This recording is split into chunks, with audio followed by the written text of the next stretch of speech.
এই ধাক্কা দিচ্ছ কেন? ধাক্কা না দিলে কি ঢুকবে? ছোট জায়গায় বড় জিনিস কিভাবে ঢুকবে? তেল দিলে ঠিকই ঢুকবে। না, তেল দিও না। আরে বইটা তাকে ঢুকাতে তো দিবা পাগল, ধাক্কা না দিলে কিভাবে ঢুকবে? আর একটা তাক কেন? আমার বই তো রাখতে হবে, তখন জায়গা হবে না। জায়গা পরে, আগে রুমে চলো। কেন? রুমে কি রুমে খেলা হবে।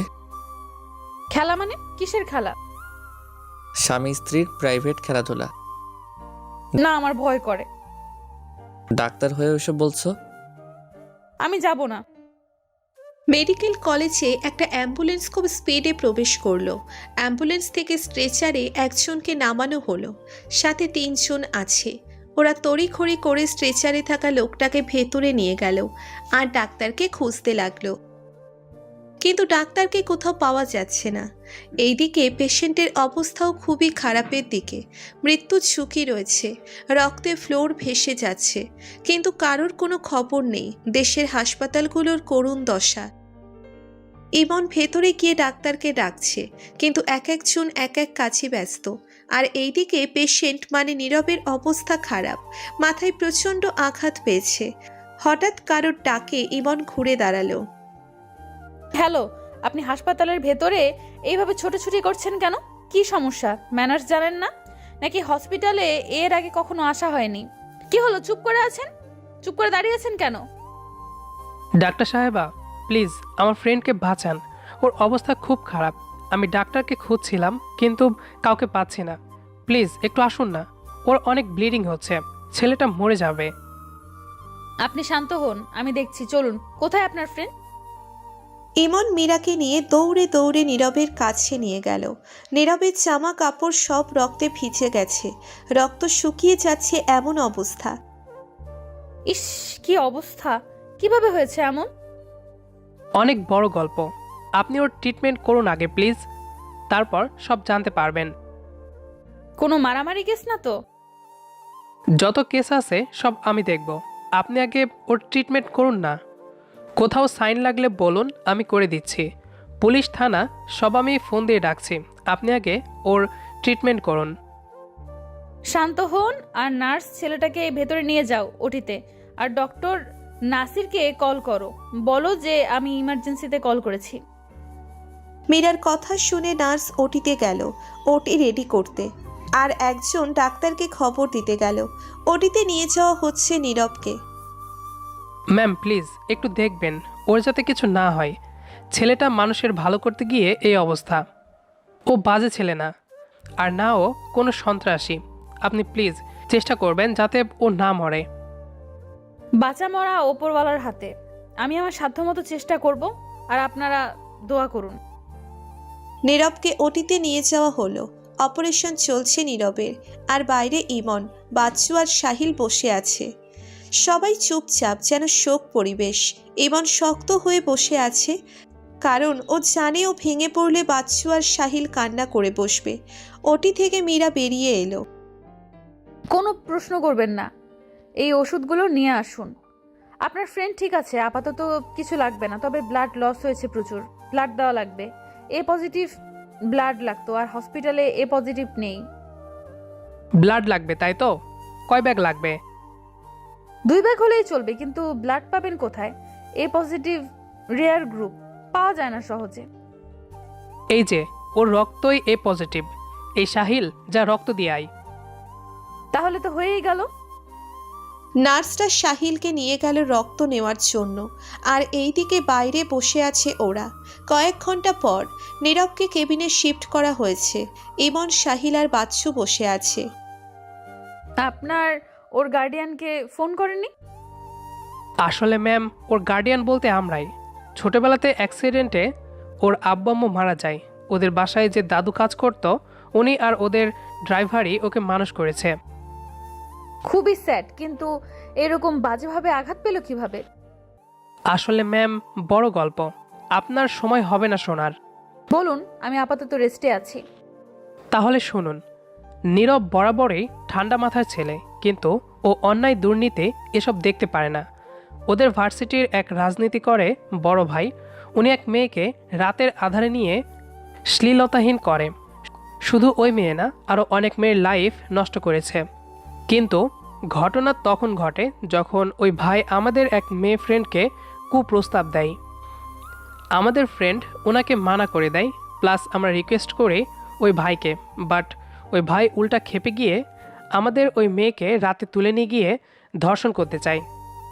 তখন নীরব ব্যাপারটা জানতে পেরে সেখানে গিয়ে ওই ভাইকে পিটিয়ে আদমরা বানিয়ে ফেলে। আর আজকে ওই ভাইয়ের বন্ধু বান্ধবরা মিলে নীরবকে একা পেয়ে ইচ্ছামতো পেটায়। পরে আমরা গিয়ে ওকে উদ্ধার করি। ওই ছেলের নাম কি? আপনারা থানায় যাননি এখনো? থানায় গিয়েছিলাম, কিন্তু ওই বড় ভাইয়ের ক্ষমতা অনেক। শুনেছি এনকে টেক্সটাইল মিলের মালিকের ছেলে, প্লাস রুলিং পার্টির নেতা, তাই পুলিশ কিছু করছে না। NK textile? হুম। ওই ছেলের ছবি আছে? হ্যাঁ আছে, এই যে দেখুন। মীরা ছবিটা দেখে কয়েক পা পিছিয়ে যায়, কারণ ছবিটা ওর বড় ভাইয়ের। আপনাদের কাছে প্রমাণ আছে? প্রমাণ আছে, ভিডিও ক্লিপ আছে কিছু মেয়ের সাথে। আপনার ফ্রেন্ডের জ্ঞান ফিরলে আমাকে জানাবেন। আমি এখন আসছি। মীরা চলে গেল। কিছুক্ষণ বাদেই নীরবের জ্ঞান ফিরল। কিরে তোরা ঠিক আছিস তো? শালা, তুই ঠিক আছিস? রাখে আল্লাহ মারেকে, আমি এত সহজে মরবো না রে। এখন কথা কম বলে ওই ওষুধগুলো খান। আপনি এই সময়? উনি কে? তোর ট্রিটমেন্ট উনি করেছেন। আপনাকে ধন্যবাদ দিয়ে ছোট করব না, তবে আমাকে নতুন করে জীবন দেওয়ার জন্য কৃতজ্ঞ আমি। ইমন, আপনারা একটু বাইরে যান, আপনার ফ্রেন্ডের সাথে আমার কথা আছে। আচ্ছা, প্রয়োজন হলে ডাক দিয়েন। ওদেরকে বাইরে পাঠিয়ে দিলেন, গুরুত্বপূর্ণ কিছু বলবেন? আসলে সরি নীরব, তোমার এই অবস্থার জন্য আমি দায়ী। মানে? যেই ছেলে তোমার এই অবস্থা করেছে ও আমার বড় ভাই আর এক নাম্বারের ক্যারেক্টারলেস। তো এখন কি বলতে চান? ওর নামে সাফাই গাইতে চাইছেন? আমাকে ভুল বুঝো না, আমি ওর নামে ক্ষমা চাইতে আসিনি। আমি এসেছিলাম তোমাকে বাঁচাতে। আমাকে বাঁচাতে মানে? আমার ভাই খুব খারাপ, ও আমার প্রতিও কুনজর দেয়, আর এর আগে কয়েকটা মার্ডারও করেছে। তুমি হসপিটাল থেকে রিলিজ হলেও ও আবার তোমাকে মারার চেষ্টা করবে। বাঁচা মারা উপরওয়ালার হাতে, কিন্তু আমি ওর একটা ব্যবস্থা না করা পর্যন্ত ঠান্ডা হতে পারবো না। নীরব, একটা কথা বলি, শুনবে? কি কথা? আমাকে বিয়ে করো। মানে? পাগল আপনি? চেনা নাই জানা নাই, বিয়ে? আমাকে কতটুকু চেনেন? আমার ভাইয়ের শত্রু যেহেতু তুমি, তার মানে তুমি ভালো মানুষ। কিন্তু আমাকে বিয়ে করে আপনার কী লাভ? আপনি একজন ডাক্তার, আমার থেকে অনেক ভালো ছেলে ডিজার্ভ করেন। কেন? তুমি খারাপ কোথায়? শিক্ষিত, মার্জিত, সব দিক দিয়েই ঠিক আছো। না না, এভাবে বিয়ে হয় না। আমি তোমাকে বাঁচানোর জন্যই করছি কাজটা। আমাকে বিয়ে করলে আমার ভাই তোমাকে টাচ করার সাহস পাবে না। তুমি তখন গোপনে যা করার করতে পারবে। আমিও চাই ওর বিচার হোক। ও আমার বান্ধবীকে বাসায় ডেকে ছাদে নিয়ে সর্বনাশ করে, মেয়েটা শেষে আত্মহত্যা করে। আপনার আব্বু আম্মু কিছু বলবে না? আমার আব্বু আম্মু আমার উপরে কথা বলে না। আমার কিছুটা সময় দরকার ভাবার জন্যে। আচ্ছা, তুমি রেস্ট নাও, আমি একটু পরে আসছি। আপনিও ভেবে দেখেন, আমার মতো ছেলেকে বিয়ে করে কি পাবেন। আমার ভাবতে হবে না, আমি কিছুর আশায় বিয়ে করতে চাইছি না। আমি কর্মক্ষম, শিক্ষিত, কিছুটা দেখতেও ভালো। তুমি বসে খেলেও আমার সমস্যা নেই, বাট তোমার ক্যারেক্টার আমার ভালো লেগেছে। না হলে অন্য কোনো ছেলে হলে আমি বলতাম না। মীরা কথাগুলো বলে চলে গেল। নীরব ভাবনায় পড়ে গেছে কি করবে। মীরার ভাই আসলেই খুব ডেঞ্জারাস। তখন জেদের বসে পিটিয়েছে, আর এখন ওকে পেলে ওর ক্ষতি করবে, প্লাস ইমন সহ বাকিদের। কিরে, উনি কি বললেন? উনি তো এইগুলো বললেন। উনি খারাপ বলেননি। নীরব, বিয়েটা করে নে, তখন মীরার সাহায্যে সোহানের একটা ব্যবস্থা করতে পারবি। তুই বলছিস এই কথা? ভালোর জন্যই বলছি। ইমন বাইরে গেল। কিছুক্ষণ পর মীরা আসলো। হিরো, এই নাও, এগুলো খেয়ে নাও, ক্ষুধা লেগেছে নিশ্চয়ই। তা অবশ্য লেগেছে, বাট আপনি খাবার পেলেন কোথায়? বাসা থেকে রান্না করে এনেছিলাম। আপনি খেয়েছেন না আমাকে খাওয়াচ্ছেন সবটা? না, আমি খাইনি, আমি অন্য কিছু খেয়ে নিব। আমার সাথে খান, না হলে আমি খাবো না। ওকে বাবা, খাচ্ছি। খাওয়া শেষে মীরা নীরবের দিকে গালে হাত দিয়ে তাকিয়ে বসে আছে জবাবের অপেক্ষায়। এইভাবে তাকিয়ে থাকবেন না। আমার উত্তরটা পাইনি এখনো। আমার উত্তর হ্যাঁ, তবে আমার সম্বন্ধে আগে জেনে নেন। প্রথমত আমি এতিম, তবে এর মানে এই না আমি ফকির। আমার আব্বু আম্মু আমার জন্য যথেষ্ট রেখে গেছেন। টোটাল সম্পত্তি হয়তোবা আপনাদের সমান হবে। দ্বিতীয়ত বিয়েটা কখন করবেন? আমি জানতাম তুমি মানা করবে না, আজকেই করব। কাজীকে হসপিটালে ডাক দিচ্ছি, ওয়েট। মীরা কাজী ডেকে এনে হাসপাতালেই বিয়েটা সেরে ফেলল। 1 সপ্তাহ পর হাসপাতালের বাইরে দাঁড়িয়ে আছে সোহান, নীরবের অপেক্ষায়। বের হলেই হামলা করবে, কিন্তু নীরব বের হলো মীরার সাথে, যেটা দেখে এই মীরা, এই ছেলেটার সাথে তোর কি? ওর হাত ধরে আছিস কেন? আমার হাজবেন্ড, আমি হাত ধরবো না তো তুই ধরবি? হাজবেন্ড মানে? আমার মতো তুইও নেশা করা শুরু করলি নাকি? কি সব বকছিস? বিশ্বাস না হলে এই দেখ, কাবিন নামায় আমাদের সাইন করার ফুটেজ। কাজটা ভালো করলি না। এই চল সবাই। সোহান ওর বন্ধু বান্ধব নিয়ে চলে গেল, আর মীরা নীরবকে নিয়ে নীরবের বাড়িতে। এই তুমি এত বড় লোক, আগে বলো নাই কেন? বলছিলাম তো যে তোমাদের সম্পত্তির সমান প্রায় আমারটা। আমি তো ভেবেছিলাম মজা করছো। আমি তো মজাই করি। এবার বলো তোমার ভাইকে কিভাবে সাহায্য করবা? ও প্রথমে এখন বাসায় যাবে আর আব্বুকে জানাবে এগুলো, বাট আব্বু কিছুই বলবে না। তখন ও এখানে আসবে আমাদের ক্ষতি করতে, আর তার আগেই আমি কমিশনারের কাছে গিয়ে সব তথ্য দিয়ে আসব। তুই ডাক্তার না গোয়েন্দা? এত কিছু কখন চিন্তা করলা?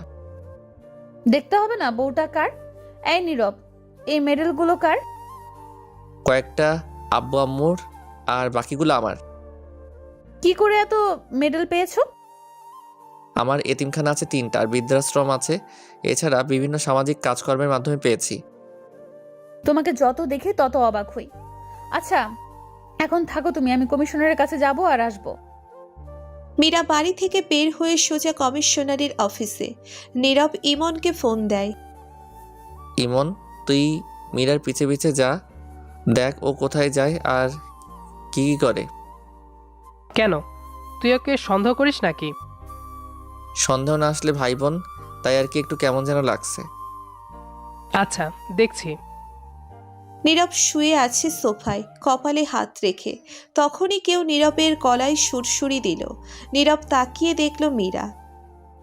কাজ শেষ বেবি, এখন যে কোনো সময় সোহান অ্যারেস্ট হবে, আমাদের টেনশন শেষ। তোমার ভাই 3-4 বাড়ির পাশ দিয়ে গাড়ি নিয়ে গেছে, সম্ভবত নজরদারি করছিল। নজরদারি করছিলাম না, তোকে মারতে এসেছিলাম, বাট শিওর ছিলাম না তুই বাড়িতে আছিস। আজকে তোকে মেরে এখানেই পুঁতে দিব। সোহান তুই যা এখান থেকে, নইলে খারাপ কিছু হবে। আমাকে ভয় দেখাচ্ছিস? আমি তোকে আমার কবে থেকে ভয় পাই? ফিগারটা তো জোশ বানাইছিস, শুধু বোন বলে বেঁচে গেলি, না হলে কি করতি জানোয়ার? ছি, তোর মতো মানুষকে গুলি করে মারা উচিত। কে কাকে মারে দেখ। এটা বলেই সোহান বন্দুক বের করে কোমর থেকে আর নীরবের দিকে ফায়ার করে নীরব কোনো রকমে সরে যায়। সোহান আবার গুলি চালাতে নেয়, আর তখনই কেউ ওর হাত থেকে বন্দুক ছিনিয়ে নেয়। সোহান তাকিয়ে দেখে পুলিশ। সোহানকে পুলিশ ধাক্কাতে ধাক্কাতে নিয়ে যায়। এই তুমি ঠিক আছো? হ্যাঁ আমি ঠিক আছি। গুলি লেগে তাক থেকে কয়েকটা বই পড়ে গেছে। মীরা, আমাদের তো বিয়ে হলো অনেক দিন। তো আমাদের তো ফুলসজ্জাটাই হলো না। লজ্জা শরম নাই? এইভাবে বলে কেউ? কিসের লজ্জা? তুমি কি বাইরের মেয়ে নাকি? আমার ওয়াইফ তুমি। আমার ভয় করে। কোনো ভয় নাই, চলো আজকে খেলাধুলা করা যাক। প্রোটেকশন আছে সাথে? আরে কিসের প্রোটেকশন, যা হবে সব মালিকের ইচ্ছে। এটা বলেই নীরব দরজা বন্ধ করে দিল।